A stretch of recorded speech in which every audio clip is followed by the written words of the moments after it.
Hey, it's your girl Queen Bremmer. And it's your boy D-teck. And make sure you tune in to Street Talk Radio on WVIP 93.5 FM. And WhazzupRadio.net.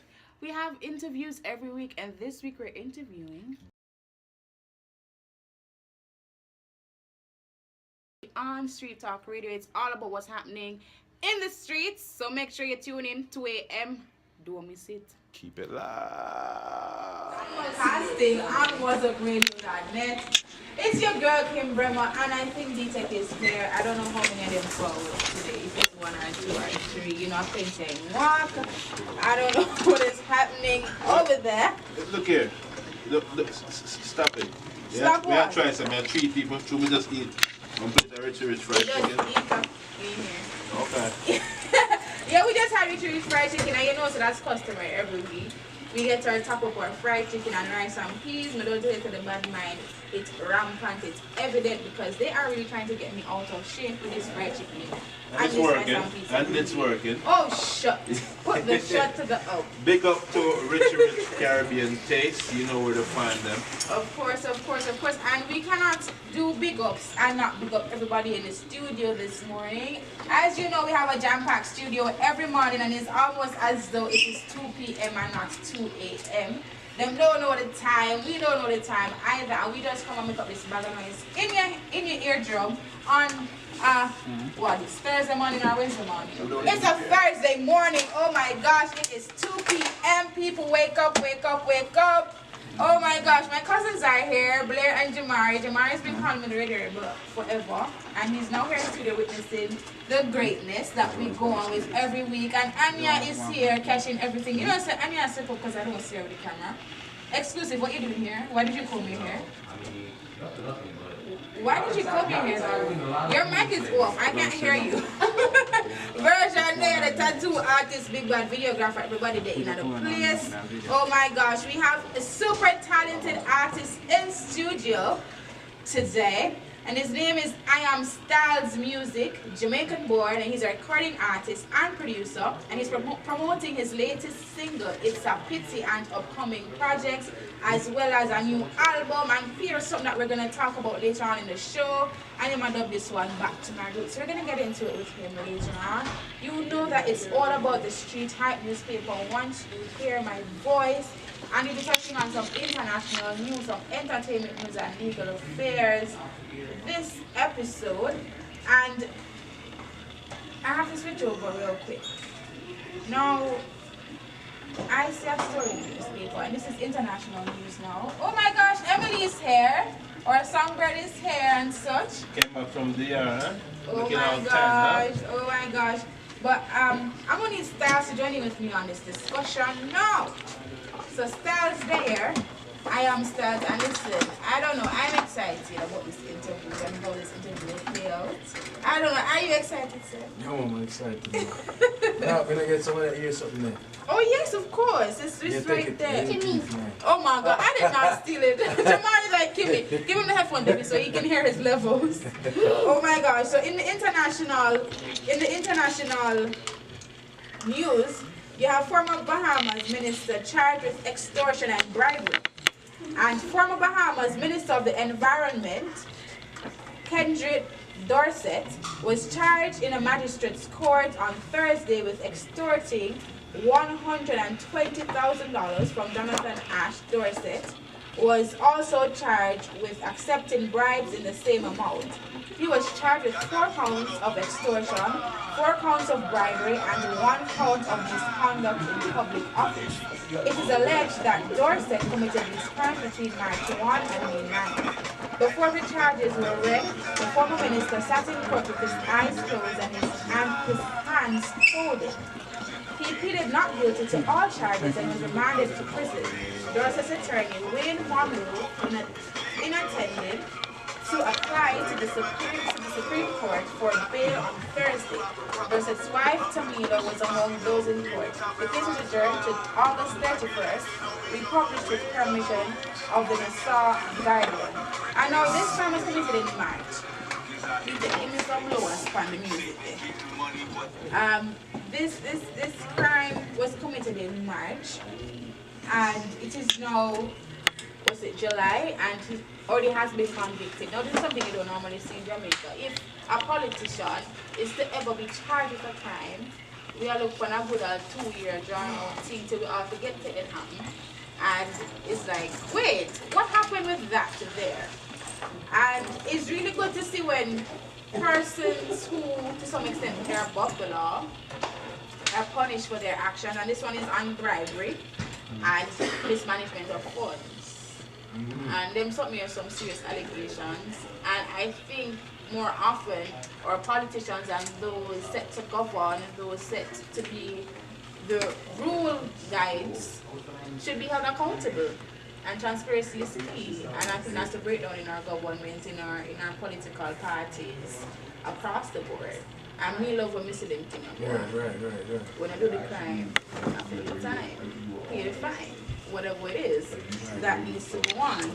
And now we see new regulations in Cuba to be announced, and we know that during Obama's administration, he tried his best to, in some sense, renew the relationship with Cuba and the US, and now President Trump, I think it was successful.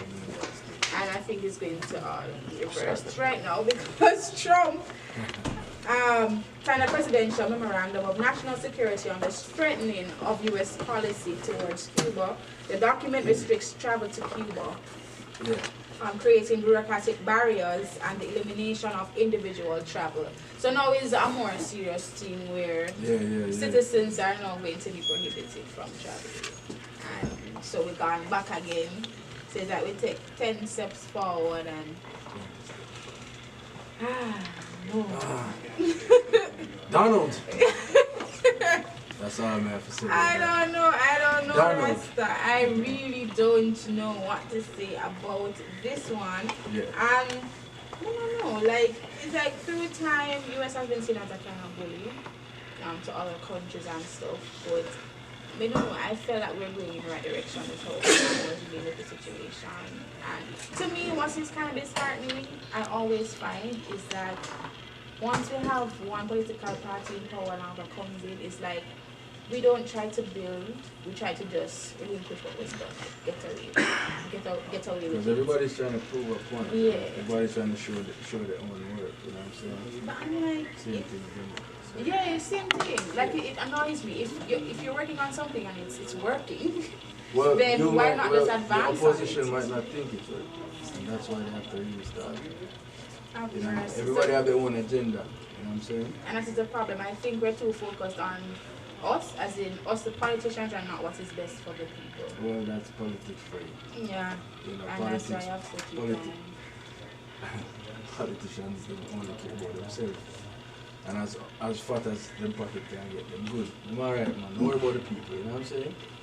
Mrs. Han, They're not worried about the people. you know, growing up, I was fooled into believing that politics was for the people, and that if I were to become a politician, I'd be working for the people. Well, most of the politicians who's in politics usually go in with that intention, but then when you reach inside, you ever see this movie? Not movie, but series, Queen of the South. You see that? That's the exact example. She go in with a good intention, but come out. Even as the day goes by, she developed that. And that's You know what why I'm saying? I'm glad I saw the ugly side of it before getting to and go. Even though I'm not quite sure if I'm going to ever fully step away from politics, Right. because it's just a passion. Yeah. And I don't know, I guess I will see if I am strong enough to not conform to. But I've told myself that I am. So let us see if I can prove that point. Let's see. Hopefully. You know, Knock on wood, right? I hope so. Right. So we're gonna get into some music. You know, D-teck always have a bag of music and such lined up for you. And right after the music, we'll get into our interview with Styles. Iamstylezmusic is in the place. Debut album and stuff. It's a pity. Who God bless. What we say? Africa, You yeah? know the rest. Back to my roots. Sure. Yeah, so this is a new song by a very good friend of mine, Dev Smith. Dev, shout out, man. Big up yourself. Man. So let's get used to him. Now, I am Styles. Styles is a recording artist and producer from Portmore, Jamaica. He's creating a new wave in the music industry and at the same time telling real-life stories through his lyrical content as he values realness and desires a connection with his fans through his music. He released his first solo EP, Styles and His Six Disciples, which featured Rave All Night featuring Ding Dong, which is licensed by American Airlines, Xbox, MTV Canada, Africa, and the US. He was also influential in the success of Future Fambo's 2015 single, Bad Boy Song. An album, Evolve. And the album Evolve as well. And he's now promoting his latest single, It's a Pity, and Oh God Bless, from his debut album, Back to My Roots, that will be released this summer. Styles, welcome to the show that is as excited about your work as you are probably even more. You know, you know, it's the first somebody ever introduced me like that.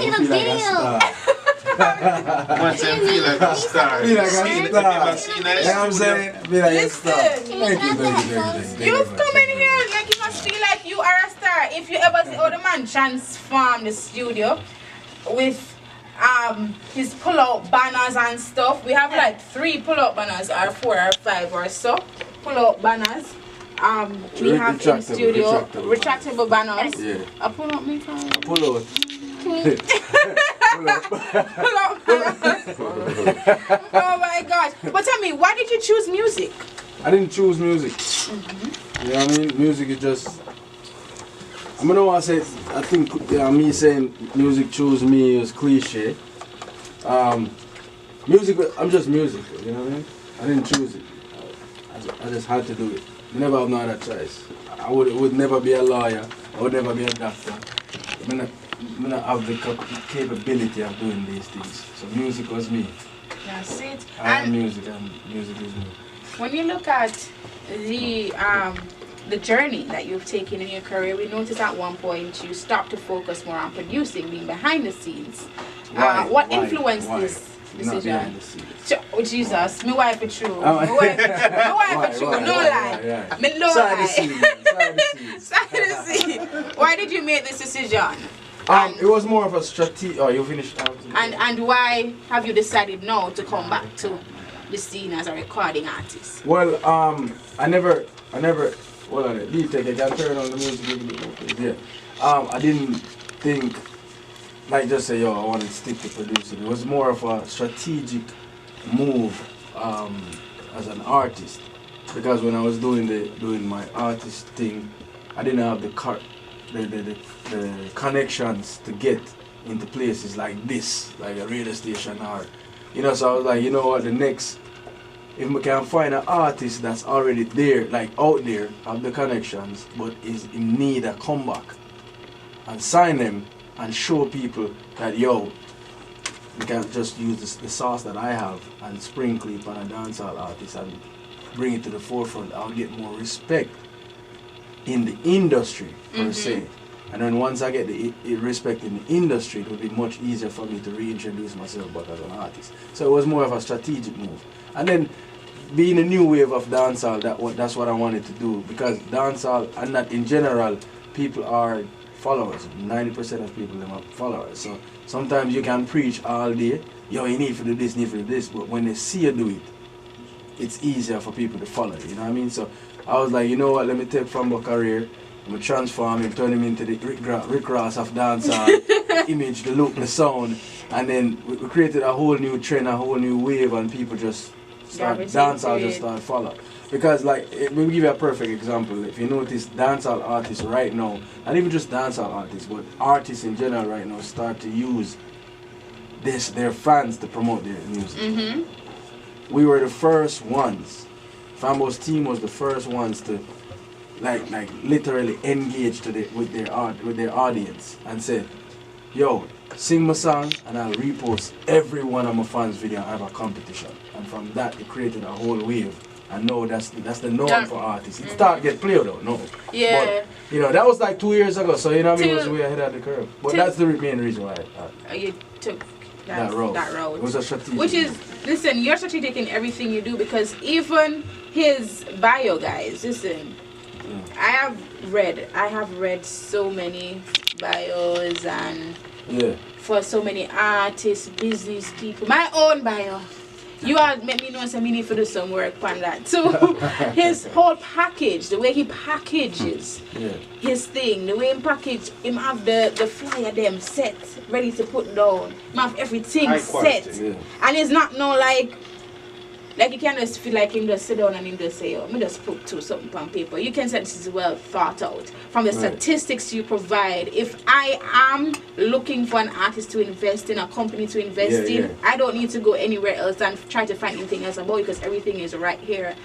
How you packaged it. And I was quite impressed with this.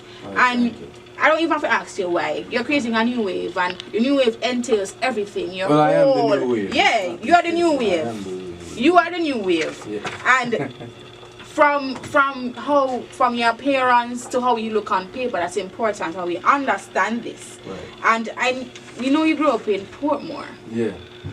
Tell me how living in Portmore created the person we have here sitting in front of Well, Portmore was just the last place that I lived before, you know what I mean, like adulthood. But I grew up like I grew up in a how can I say this, broken home. So at times I'd go live with my father, and but when my mom sent me to live with my father, it's not really with my father. My father dropped me off down at Dunkirk with my auntie.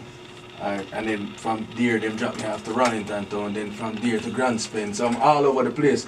So I experienced both the ghetto life and the middle class life because my family have two different sides. But 90% of my lifetime is in the garrison.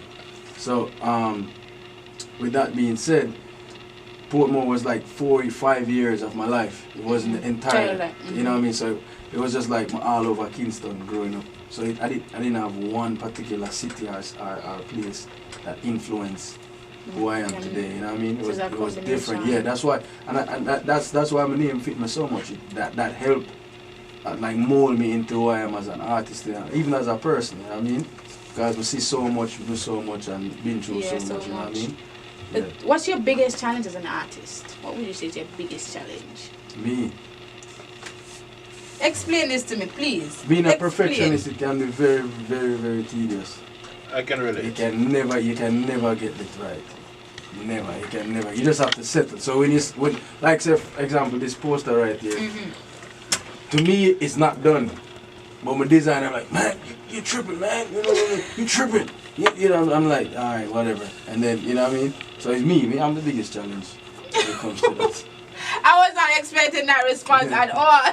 You said, me, I am biggest challenge. Yeah, but as you bring up the poster, Back to My Roots, let's get into the debut album. Yeah. What do you want? Talk to me. Back to My Roots, it's just straightforward. I am, from reading in between the lines, I am saying, okay, we're going back to where you started or back to who you were originally. I don't know. Explain it to me. Well, Back to My Roots, usually when you see Back to My Roots or hear Back to My Roots, what you think? Back to Africa still. Well, so that's good. That's good because it's a general statement, but the objective is for you to create your own interpretation, and even the album depicts that. It displays that. When you listen to it, you create your own interpretation.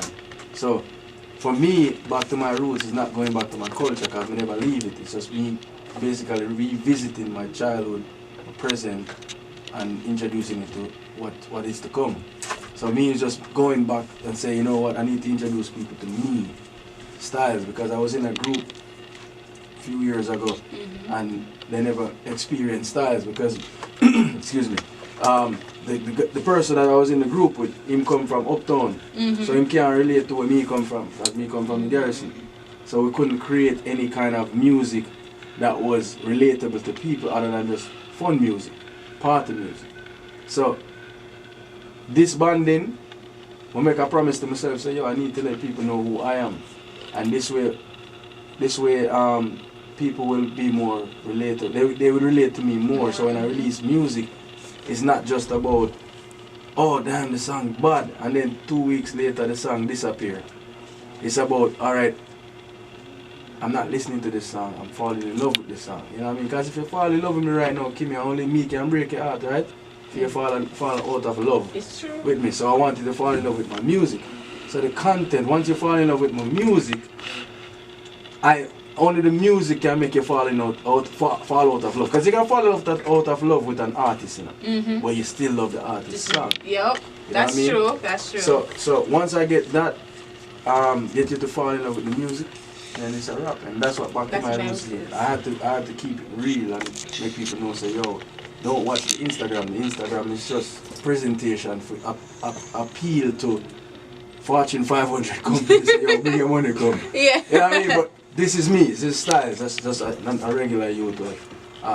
From the ghetto, I try take it to the next level and show the youth and say, yo, it can be done. You know, to get up and wear tear-up shots every day. I love smell good and I love look good. Oh, please. Oh, God. Oh, gosh. She fall in love. She fall in love. So back to My Roots. It has the single, It's a Pity. Yeah, now this one is directed to a particular group or situation that you were going through at the time. Well, to be honest with you, I was just upset. Like, I never disclosed this story before, but I had with the group that I was in, we had $250,000 offer from Universal, and at that moment the partner said, yo, music is not for me. So I wouldn't say waste, but I basically wasted almost 8-9 years out of my life. I push a group and I push something and then reach to the point and they just did. But then when looking back, it's like better it happened the way they can either $200,000 debt to people, to Universal and everything. You know what I mean? So so that record was just me saying, you know what, friend, people, they are wicked.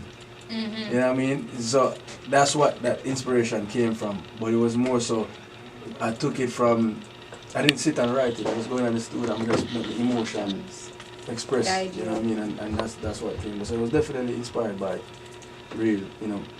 Really, that experience. Yes. And that man, pull it in right now. All my music is real stuff. Even if it's a girl song, believe me, I talk about. I'm not talk about you, I'm not talk about me. You want to introduce that song? Yeah, man, the one named It's a Pity.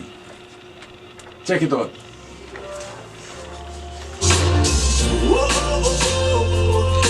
Let me show you. Find you. Where can you get your music?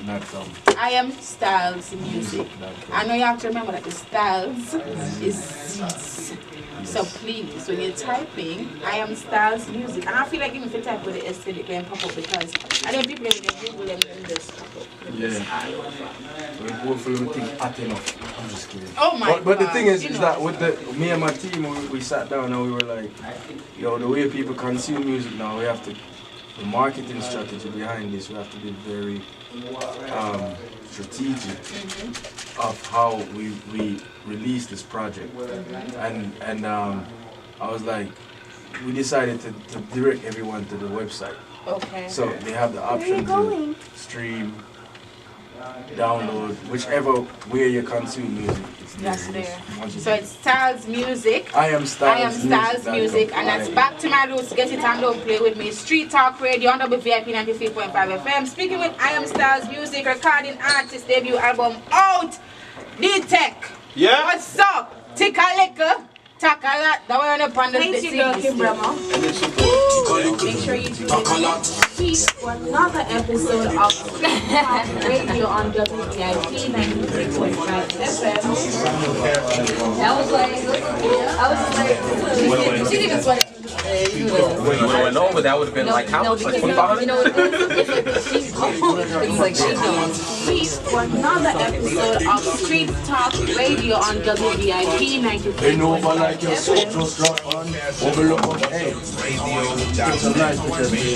Oh wow! Look at Aya, you on it! Cut that out.